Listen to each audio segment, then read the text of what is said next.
শেখ হাসিনাকে ক্ষমতা দেওয়ার জন্য কারা উতালা, ইতিমধ্যে সকল কিছু ফাঁস হয়ে গেছে। কঠিন অ্যাকশনে যাচ্ছেন সেনাপ্রধান। বিস্তারিত জানতে ভিডিওটি সম্পূর্ণ দেখতে থাকুন। সমৃদ্ধশালী ভবিষ্যৎ গড়তে ছাত্র জনতার কাছে প্রতিজ্ঞাবদ্ধ থাকার অঙ্গীকার করলেন অন্তর্বর্তী সরকারের প্রধান উপদেষ্টা ডক্টর মোহাম্মদ ইউনূস। আওয়ামী লীগের বিচার হওয়ার পরেই আমরা তাদেরকে নির্বাচনে ওয়েলকাম জানাবো।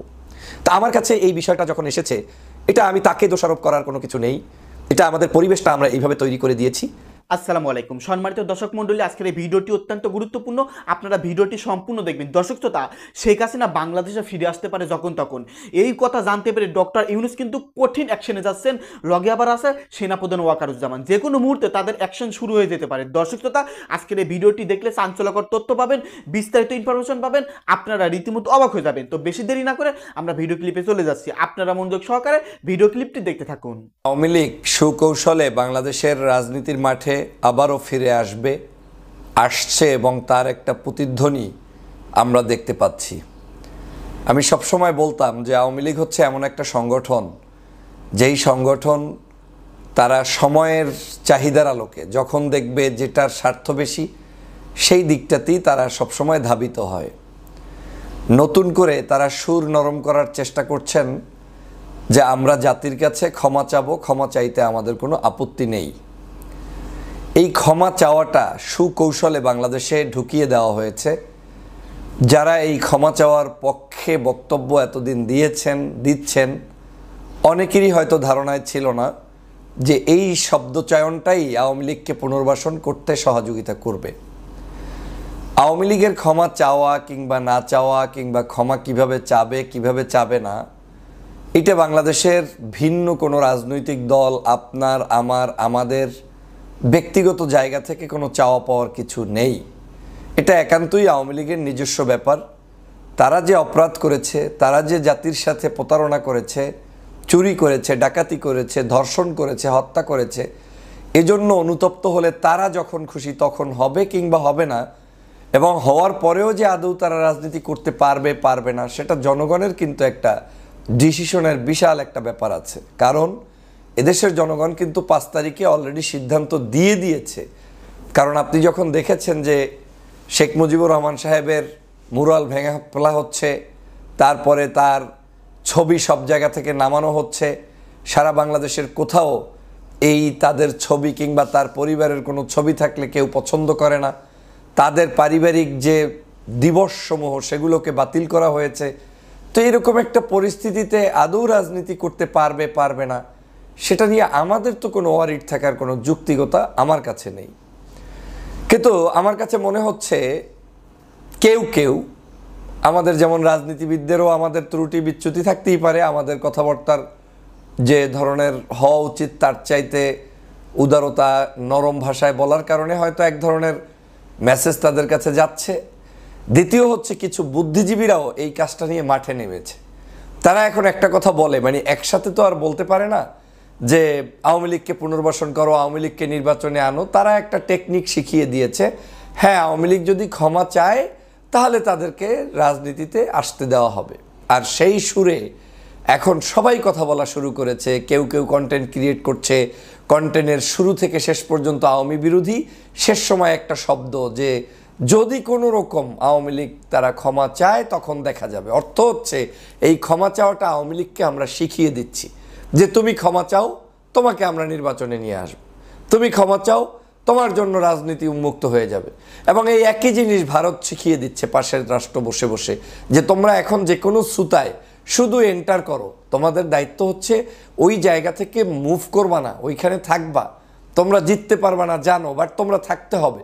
তুমি যদি 5টা আসনও পাও, ওই 5টা আসন নিয়ে সংসদে প্রতিনিধিত্ব করতে হবে, 10টা পাও তা নিয়ে করতে হবে, যে কোনো মূল্যে তোমাকে ছাড়া যাবে না, ওখানে থাকতেই হবে। সেই পলিসিতে এখন আওয়ামী লীগ আবার মাঠে নেমেছে, এবং তারই রিফ্লেকশনটা আমরা আমাদের সম্মানিত বাংলাদেশের প্রধান উপদেষ্টা জনাব ডক্টর মোহাম্মদ ইউনূস সাহেবের বক্তব্যে আমরা পেয়ে গেলাম। গতকালকে তিনি হয়তো বিদেশি একটা পত্রিকায় তিনি সাক্ষাৎকার দিয়েছেন, এবং সেখানে তিনি বলেছেন যে আওয়ামী লীগের বিচার হওয়ার পরেই আমরা তাদেরকে নির্বাচনে ওয়েলকাম জানাবো। তা আমার কাছে এই বিষয়টা যখন এসেছে, এটা আমি তাকে দোষারোপ করার কোনো কিছু নেই, এটা আমাদের পরিবেশটা আমরা এইভাবে তৈরি করে দিয়েছি। আর যে কারণে তিনি একজন চেয়ার হোল্ড করছেন, তিনি তো এটা বলতে বাধ্য, তাকে তো টেকনিক্যাল আনসার দিতেই হবে।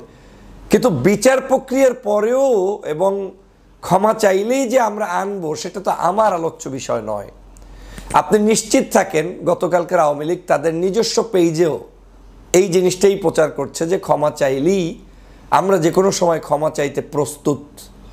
তার মানে তারা আগামী 15-20 দিন, 1 মাস 2 মাসের মধ্যে দেখবেন জাতির উদ্দেশ্যে একটা চিঠি পাঠিয়ে দেবে, লেটার পাঠিয়ে দেবে, আমরা দুঃখ প্রকাশ করছি, আমরা এই দুর্ঘটনা আমাদের এই কারণে হতে পারে, কিছুটা কাঁধে নেবে হাফ, কিছুটা নিবে না, এভাবে করে একটা পেঁচিয়ে গিচিয়ে একটা কথা বলবে যে দেশের জামাত, শিবির, বিএনপি, বিরোধী দলের লোকজন তারা এইরকম একটা নৈরাজ্যের পরিস্থিতি তৈরি করেছে, তারপরেও আমরা যদি এরকম কাজের সাথে আমাদের ভুল হয়ে থাকে আমরা মাফ চাই। এই শুধু একটা শব্দতেই আপনার মাফ হয়ে যাবে আওয়ামী লীগকে? মানে আপনি শুধু তাকে একটা চিঠি এসে যাবে, একটু ক্ষমা চেয়ে নেবে, একটু অনুতপ্ত হবে, আর তাতেই তিনি রাজনীতিতে ব্যাক করতে পারবেন? কত সস্তা হয়ে গেছে না রাজনীতি আওয়ামী লীগের জন্য। এখন আমরা সবাই উঠে পড়ে লেগেছি, যে কোনো মূল্যে আওয়ামী লীগকে আমরা মাঠে চাই। এটাই আজকের আমার দুঃখের জায়গা, যে আজকের এই বাংলাদেশে আওয়ামী লীগকে প্রতিষ্ঠিত করতে আওয়ামী লীগের কাউকে প্রয়োজন এখনো নাই। কই, তারা তো এখন পর্যন্ত তাদের নিজস্ব বলয় থেকে আমরা যা বলছি তার চাইতে তারা কম কথা বলছে। তারা তো তাদের বলয় থেকে তাদের মেসেজগুলো কৌশলে জাতির কাছে পৌঁছে দিচ্ছে। আজকের বাংলাদেশে আপনাকে মনে রাখতে হবে, এদেশের ম্যাক্সিমাম বুদ্ধিজীবী যারা একটু ন্যায় ন্যায় কথা বলে আপনার কাছে মনে হয় আপনার পক্ষে ওই ন্যায়সঙ্গত কথা বলে 1 লাইন 2 লাইন আপনি তাতেই খুশি, আর আপনার পিছন থেকে ক্ষতি করে তার চাইতে অনেক গুণ বেশি, যেটা আপনি টের পান না। এবং বাংলাদেশে আমাদের শুধু এটা নয়, ইউটিউব থেকে শুরু করে, ফেসবুক থেকে শুরু করে, ইনফ্লুয়েন্সার থেকে শুরু করে প্রত্যেকটি পদে পদে এমনভাবে আপনার ওষুধ দেওয়ার জন্য লোক তৈরি আছে যে আপনি প্রভাবিত হবেন, ঠাস করে এমন একটা জিনিস দিয়ে দিবে, আপনি বলবেন যে আসলেই তো তাই, কারণ আপনি তো বিশ্বাস অর্জন করে ফেলেছেন। আজ এই দেশে ম্যাক্সিমাম বুদ্ধিজীবীরা এখনও চায় যে আওয়ামী লীগ আবারও পুনর্বাসিত হোক, আবারও তারা আসুক এবং তারা মাঠে ময়দানে রাজনীতি করুক, এবং তারা এই শেখ হাসিনার এই ক্ষমা চাওয়াকে কেন্দ্র করেই বাংলাদেশে আওয়ামী লীগ আবার আসবে। এ কথাটা সাদা কাগজে লিখে রাখেন। যদি জাতি ঐক্যমত গঠন করতে না পারে, তাহলে এই আওয়ামী লীগকে ঠেকানোর কোনো অধিকার আপনার নেই। কারণ আপনি তো বলে দিচ্ছেন যে ক্ষমা চাইলেই তাকে নিয়ে নির্বাচন করব, ক্ষমা চাইলেই তাকে নিয়ে ওঠবস করব, ক্ষমা চাইলেই তার সাথে আমি বসবো, ক্ষমা চাইলেই তাকে নিয়ে আমরা স্পেস তৈরি করে দিব। এটা তো হতে পারে না। আজকের একটা খুনি পরিবার পালিয়ে থাকার কথা। যে কোনো বাংলাদেশের ক্রাইসিসেও যদি দেখেন, একটা পরিবারের কোনো একটা লোক অন্যায় করেছে, আত্মীয় স্বজন সব ভয়ে থাকে, আর সমগ্র বাংলাদেশের 2000 মানুষকে হত্যা করলো যে আওয়ামী লীগ, তারপরে কোনো জায়গায় কোনো অনুশোচনা তার আছে? তারপরে 50,000-এর অধিক এখনো অসুস্থ মানুষগুলো চিকিৎসা নিচ্ছে, কোনো সমাধান হয়েছে? আমরা এখনই নির্বাচনে আনার জন্য ক্ষমার মতো একটা ছোট্ট শব্দই ব্যবহার করে আমরা তাদেরকে ওয়েলকাম জানাচ্ছি। হ্যাঁ, এখন ক্ষমা চাবে না, পাও ধরবে না, মাপ চাবে না, আন্দোলন করবে, this is up to them. তাদেরকে করতে দেন, দেখি তারা কি করে, তার উপরে জনগণের কি চাহিদা তৈরি হয়, সময় দেন, লম্বা সময় যাক। মাত্র 3 মাস যেতে পারে নাই, তার মধ্যেই আওয়ামী লীগকে নির্বাচনে আনার মতো একটা সহজ শব্দ ক্ষমা চাওয়া, আমি এইটার পক্ষে না। ওর ক্ষমা নাই, ও যে অপরাধ করেছে এই অপরাধের কোনো ক্ষমা নেই। এত মহা অন্যায় করেছে আমার দেশের ইতিহাসে, আমার দেশের এই 53 বছরে কেউ এত বড় অপরাধ করতে পারে না। তারপরেও আপনারা উদারতা দেখিয়ে নিজের গলায় নিজেরাই বাঁশ দেওয়ার জন্য সবাই প্রস্তুত হচ্ছি। আমরা সবাই মিলে, দোষ দেওয়ার কেউ নেই, আমরা সবাই মিলে এই কাজটা করছি। এবং আপনার আমার পিছনে কিছু মানুষ ভিন্ন চরিত্র নিয়ে প্রবেশ করেছে, যেটা আপনি জানেনও না। এটা বারবার বলি, কেন বলি? আমি কারো ব্যক্তিগতভাবে অনেক কিছু বলতে অপছন্দ করি, সে কারণে বলি না, কারণ অনেকেই বাংলাদেশের এত ডিপলি চিন্তা করেন না।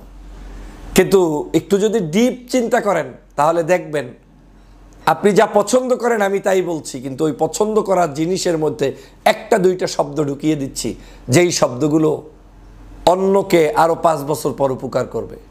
কিন্তু এখন কিন্তু তার বিরুদ্ধেই বলছি। হ্যাঁ, কিন্তু ওটার মূল কন্টেন্টের মূল বিষয়বস্তু ওই বিরুদ্ধাচারণ নয়। একদিকে অনৈক্য তৈরি করে দেব, ছোট্ট একটা শব্দ পিছনে লাগিয়ে দেব, ওটার উপর ভিত্তি করে যাদের পক্ষে আমি ওই ছোট্ট শব্দ লাগিয়ে দেব ওই লোকেরাই আবার এস্টাবলিশড হবে। এ চলছে এখন, এভাবে কারসাজি চলছে। প্রত্যেকটা বক্তব্য, আলোচনা, সমালোচনা শুনলেও সেই জায়গায় আপনাদেরকে আরও সতর্ক না হলে বাংলাদেশের কপালে আরও মুসিবত আছে।